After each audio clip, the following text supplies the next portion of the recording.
Hi guys, it's Leanne here. Weekends are usually a pretty busy time for me, whereas most people get to relax on weekends.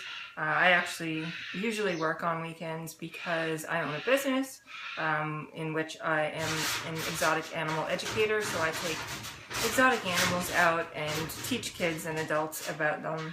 It could be a birthday party or a festival or a school.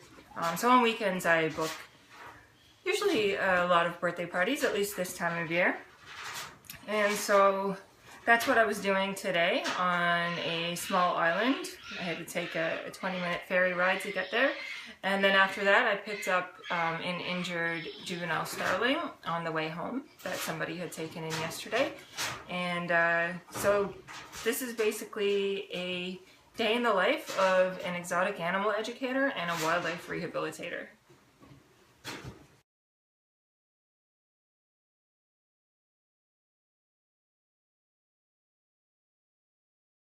Our lucky monitor, dedicated from her the whole time.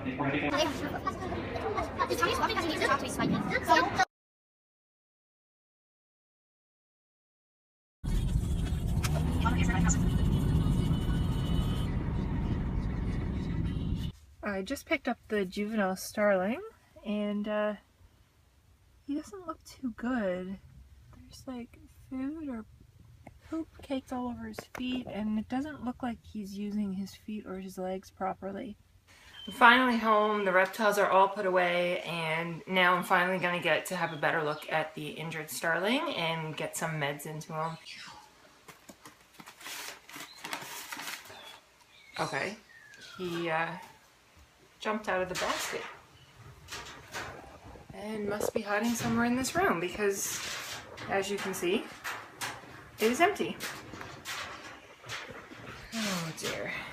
This is what happens when you pick up an injured bird after work and you don't have a proper container to put it in. So I found him hiding underneath the bearded dragon's tank. Hi, buddy. So first thing I'm doing is getting some meds into him. He's already been stabilized because he's been at somebody else's house for the past 24 to 48 hours. The next thing I'm going to do is get his feet cleaned off because you can see they're actually like caked together with poop and maybe food. And it also looks like he doesn't have much use of his legs or feet, but once I get them cleaned up, I'll get a better idea of how well he can use them. I'm going to watch him closely while he's in here, just because he doesn't have great use of his legs or feet. You can see his toes are all curled up together, so I don't want him to fall over and drown, even though the water's not very deep.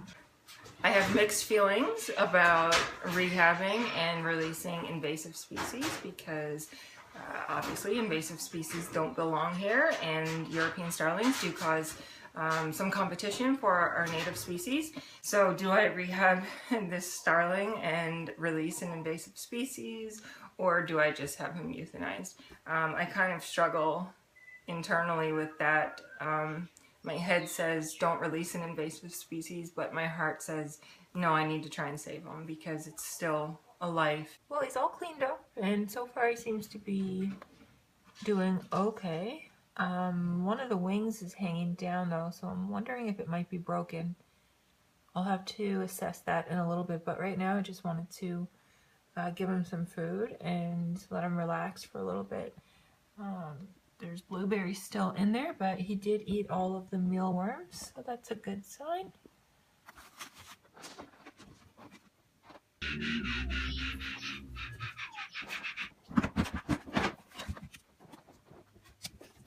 So now it's after 7 p.m. and I'm just now getting my own dinner, and I've been on the go since about 11 o'clock this morning, so it's kind of been a long, tiring day. And it's not done yet. I still have reptiles to feed and other animals to take care of as well.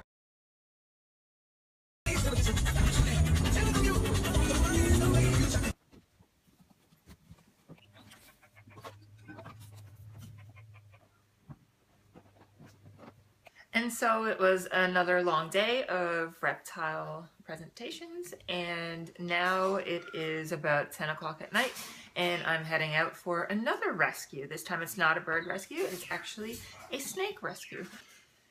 I was contacted by somebody who said that their roommate abandoned their corn snake. So this corn snake has been apparently living in unfit conditions and needs to be rescued because the person who currently has it doesn't know what to do with it and is not really comfortable or have the time for it. So I'm gonna head over there and pick up that snake, and then I'll update this video on the snake's condition when I get back. He seems to have a pretty good temperament. He seemed pretty calm, and I checked him over. There's no sign of any like parasites or illness or anything like that. But I will quarantine him for a little while just to make sure, and then eventually he'll be moved into my reptile room.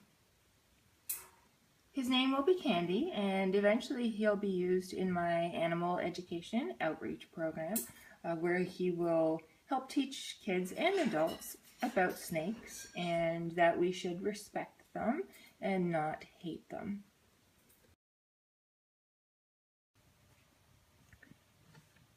He's been here a week now, and he should be all settled in, so I was just going to try feeding him for the first time, but it looks like he's going into shed. But I'm going to try feeding him anyway and see what happens.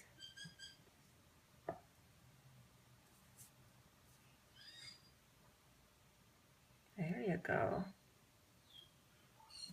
Hey, awesome.